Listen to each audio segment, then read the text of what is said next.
बच्चों, आप लोगों को पता है आज से मैं जो सब्जेक्ट चालू करने जा रहा हूँ आपके लोगों के लिए बहुत ही महत्वपूर्ण सब्जेक्ट है। और ये ऐसा सब्जेक्ट है, आपके जीवन ही इसी के ऊपर निर्भर है। आपका जीवन ही इसी के ऊपर निर्भर है। आप जो करते हैं सारा कुछ वो सब इसी के ऊपर निर्भर है। हम और आप एक साइंस का एक मात्रक है। साइंस के आधार पर हम लोग चलते हैं, साइंस के आधार पर रहते हैं, हम साइंस के आधार पर काम करते हैं, साइंस के ऊपर जीते हैं। तो अभी का जो युग चल रहा है, जो आधुनिक युग है, वो मॉडर्न युग है और वो एक साइंस का युग है। तो इस सब्जेक्ट पर आप लोग अच्छी तरह से ध्यान दें। और हाँ फ्रेंड्स, हाँ दोस्तों, अगर आप लोग ऑनलाइन मुझे देख रहे हैं मेरे क्लास को, अगर ऑनलाइन आप समझ रहे हैं तो एक बात को ख्याल रखिएगा, आप हमेशा क्लास को में ध्यान रखें और इसमें अब्सेंट ना हो, क्योंकि ये इतना महत्वपूर्ण मैं बताने जा रहा हूँ साइंस के बारे में जो आपको कोई नहीं बताएगा। तो इसके लिए जो बार बार आपको जानकारी मिलना चाहिए या बार बार आपको अपडेट होना चाहिए, इसके लिए सबसे पहले आपको मेरे चैनल को सब्सक्राइब करना होगा और बेल आइकन को दबा के नोटिफिकेशन ऑन करना होगा और अपने साथियों के साथ भी शेयर कर दीजिए ताकि अपने साथियों को भी जानकारी मिल सके। तो मैं इस तरह से मैं साइंस का चैप्टर स्टार्ट करने जा रहा हूँ, साइंस स्टार्ट करने जा रहा हूँ। इसमें कोई लिमिट नहीं है किस क्लास के लिए है। मैं इस तरह से पढ़ाने जा रहा हूँ, इस तरह से बताने जा रहा हूँ जो 8 क्लास से ऊपर 9th 10th 11th 12 सब के लिए ये लाभान्वित होगा। तो मैं आप लोग के साथ हिंदी और इंग्लिश के साथ ही बताने वाला हूँ, इसमें सब के लिए लाभान्वित होगा। तो 8 क्लास से ऊपर खासकर जो भी स्टूडेंट है या जो भी आदमी है थोड़ा ध्यान दे, या अपने बच्चे को जानकारी देना चाहते हैं, अगर अपने बच्चे को उच्च शिक्षा देना चाहते हैं तो इस चीज़ को जरूर सुने। देखिए, मैं साइंस के बारे में बताने जा रहा हूं। सबसे पहले जो चीज़ के बारे में बताएंगे उसका जानकारी होना चाहिए। तो हम साइंस के बारे में बताने जा रहा हूं, तो आपके मन में प्रश्न होगा साइंस होता क्या है। तो साइंस यही है, जो भी चीज़ हम अवलोकन कर रहे हैं समझ रहे हैं वही साइंस है। जिस चीज़ का हमें वास्तविक नॉलेज होता है उसी को चीज़ हमको साइंस कहते हैं। मैंने लिखा भी हूँ शॉर्टकट, और अपने भौतिक रूप से किसी भी चीज़ या वस्तु के वास्तविक, किसी भी चीज़ या वस्तु के वास्तविक एवं सही क्रमबद्ध ज्ञान को विज्ञान कहते हैं। यही विज्ञान है, जो वास्तविक होना चाहिए, सही है, क्रमबद्ध में है, वही तो विज्ञान है। हम चल रहे हैं, खा रहे हैं, पी रहे हैं, सो रहे हैं, बीमार पड़ रहे हैं, अभी कोरोना में जूझ रहे हैं, ये विज्ञान है। अब इसमें कौन सा विज्ञान कहाँ है, सबका अलग अलग पार्ट्स है।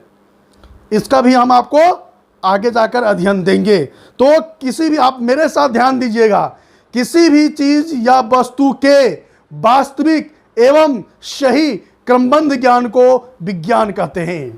ध्यान दीजिएगा, किसी भी चीज़ या वस्तु के सही एवं क्रमबद्ध ज्ञान को विज्ञान कहते हैं। विज्ञान का मुख्यतः 3 पार्ट्स होते हैं। विज्ञान 3 प्रकार के होते हैं, फिर उसका भी अलग अलग प्रकार होता है। दोस्तों, आप लोग को याद दिला दूं या बच्चों आप लोग को बता दूं, विज्ञान के बेटा है, बेटा का पोता भी है, अब पोता का भी पोता होने वाला है, यानी विज्ञान का परपोता तक भी है। आप समझिए कितने बड़ा चैप्टर है।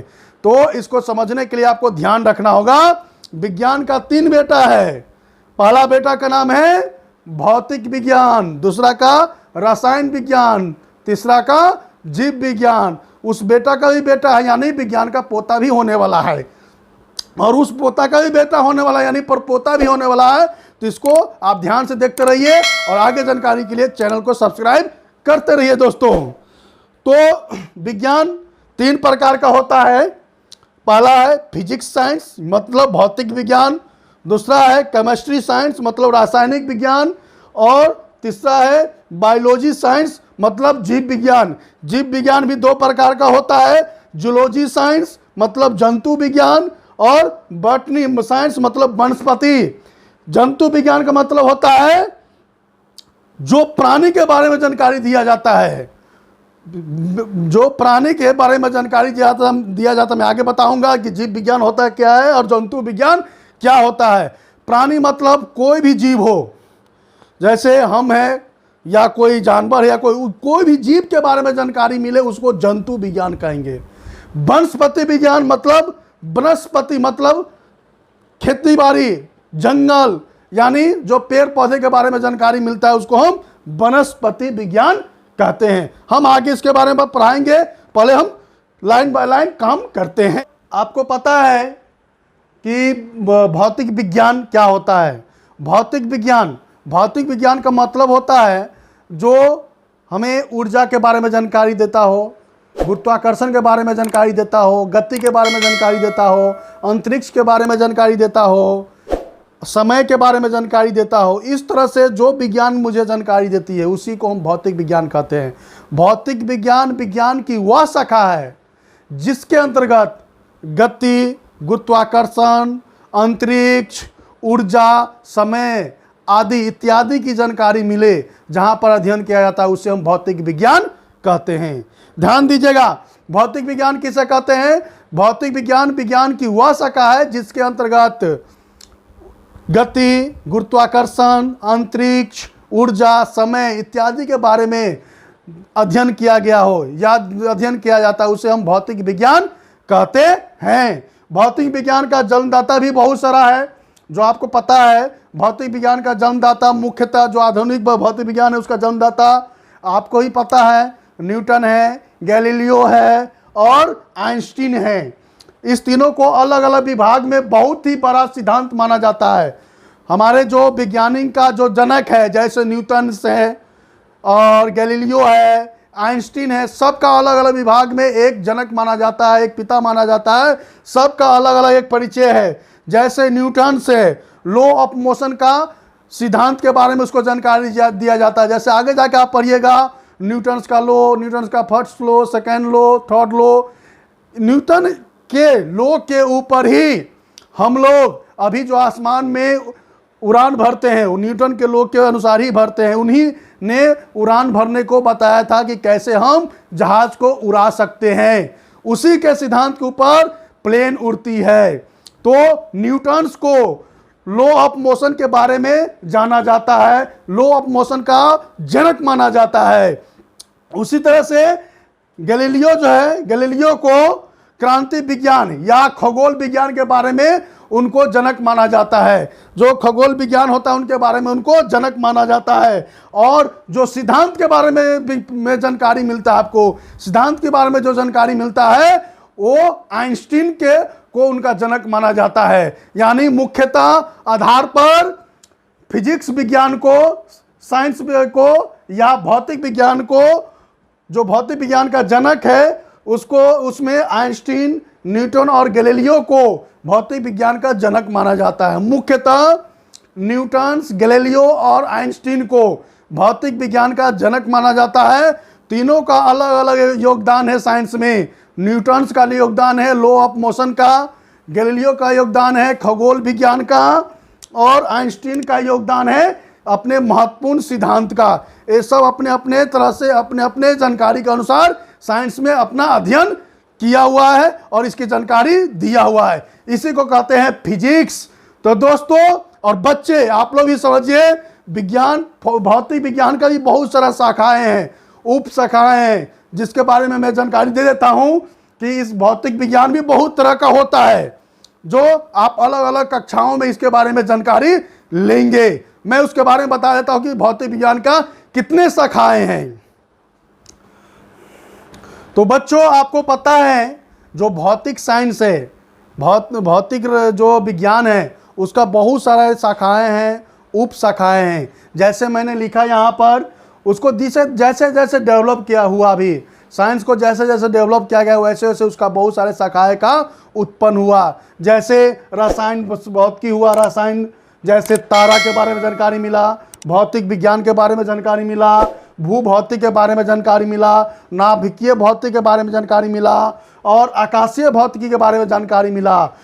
तो दोस्तों आप लोग भी ध्यान दीजिए कि अगर आप लोग पढ़ाई कर चुके होंगे या करते होइएगा तो आपको ये चैप्टर टकराएगा। आकाशीय भौतिकी, तारा भौतिकी और रसायन भौतिकी और ये भू भौतिकी, ये मुख्यतः 10th और 11th क्लास में मुख्यतः आपको टकराएगी ये, और उसके बारे में जानकारी मिलेगा आपको। तो